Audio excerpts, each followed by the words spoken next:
जय गणपति गजानंद की जय। रिद्धि सिद्धि ना दातार जय। पुरुषोत्तम भगवान की कृष्ण मुरारी जय। शालिग्राम भगवान की जय। माँ महालक्ष्मी माँ की जय। कुलदेवी माँ की जय। श्री महाराज वीर बजरंग बली हनुमान। आज पुरुषोत्तम मासनी व्रत कथा आरंभ करी छे। अध्याय पहलो नैमिषारण में महापवित्र एवं नैमिषारण में एक वेळा यज्ञ करवाने माटे महाविद्वान ऋषि मुनिओ शिष्य मंडळ साथे आव्या। एक निमिष एटले के क्षण मात्र अने पण जे स्थान में प्रभुना स्मरण विना रही ना शकाय एवुं आ पवित्र स्थान हतुं। नैमिषारण घणी वेळा ऋषि मुनिओ आवीने यज्ञो करता, नाम स्मरण ની ધૂન મચાવતા અને સત્સંગ કરતા। આ પવિત્ર સ્થળમાં આ વખતે જ મહર્ષિ વ્યાસના શિષ્ય વ્યાસજીની કૃપા પામેલા સુત પુરાણ આવી પહોંચ્યા। તેમને આવેલા જોઈ સર્વ ઋષિ મુનિઓ ઊભા થઈ તેમનું સન્માન કર્યું અને બેસવા ઉત્તમ આસન આપ્યું। પછી એમને વીંટાળીને બધા સુતજીને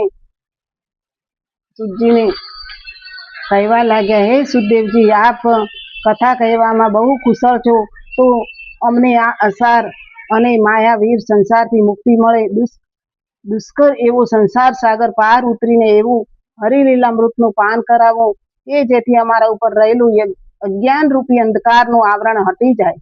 સંસાર રૂપી સમુદ્રમાં ડૂબકા ખાતા મનુષ્યના કલ્યાણ થાય એવી કોઈ પુનિત કથા અમને કહો, કારણ કે મનુષ્યો પર છવાઈ રહેલા અજ્ઞાન રૂપી અંધકારને દૂર કરવામાં આપના જ્ઞાન રૂપી સૂર્યના કિરણો વધારે કામ કરશે।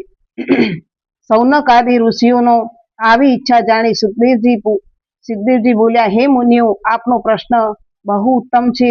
જેનાથી જગતનું કલ્યાણ થાય એ માર્ગે જ ઉત્તમ છે। હું પણ એવા કલ્યાણકારી ઉદ્દેશથી તીર્થયાત્રા કરવા નીકળી પડ્યો છું। માર્ગમાં પુષ્કર, મથુરા, પ્રયાગ, કાશી અને ગયા આદિ તીર્થોમાં પવિત્ર બનીને દક્ષિણમાં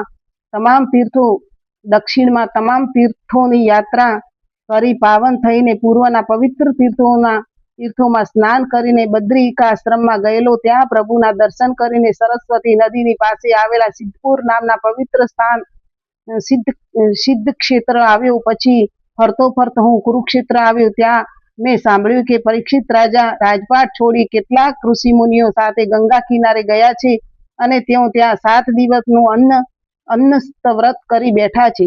પરીક્ષિત રાજા પાસે અનેક ઋષિ મુનિઓ સિદ્ધ મહાત્માનો પણ હાજર થયા છે અને રાજા પરીક્ષિત સંસાર રૂપી સર્પના મુખમાં વિષયમાંથી તત્કાલ મુક્તિ મળે એવા કોઈ સરળ શ્રી સાધન વિશે ઋષિઓને પૂછી રહ્યા છે। આવું સાંભળીને હે દિજ્જો, હું પણ ત્યાં ગયો। ત્યાં બ્રહ્મરૂપી મહામુનિ વ્યાસજીના પુત્ર મહામુનિ સુખદેવજી કમળની પાંખડીઓની વચ્ચે જેમ પગ કલિકા શોભે તેવી રીતે માત્ર 16 જ વર્ષના ઉંમરના તેજસ્વી અને દિગંબર સુખદેવજી સર્વ ઋષિઓની વચ્ચે બિરાજમાન હતા। ત્યાં 7 દિવસ સુધી જ્ઞાન યજ્ઞોના લાભ લેવાનો લાવો મેં શ્રી હરિની કૃપાથી લીધો। 7મે દિવસે રાજા પરીક્ષિત મુક્તિ થઈ ગયા। પછી ત્યાંથી નીકળી હું આ નૈમિષારણમાં સર્વ ઋષિ મુનિઓના દર્શનાર્થે આવ્યો છું। હે મહર્ષિઓ, આપ જેવા જ્ઞાનીઓના દર્શન માત્રથી મનુષ્યના આત્મજ્ઞાન થાય એવા આપ સૌ તપસ્વીઓના દર્શનથી હું પણ કૃત બન્યો છું। આ પ્રમાણે બ્રહ્મ નારદ શ્રી પુરાણે પુરુષોત્તમ મહાત્માનો નૈમિષારણ નામનો પહેલો અધ્યાય સંપૂર્ણમ। શ્રી કૃષ્ણ અર્પણ। જય શ્રી કૃષ્ણ કનૈયા લાલ કી જય। પુરુષોત્તમ ભગવાન કી જય।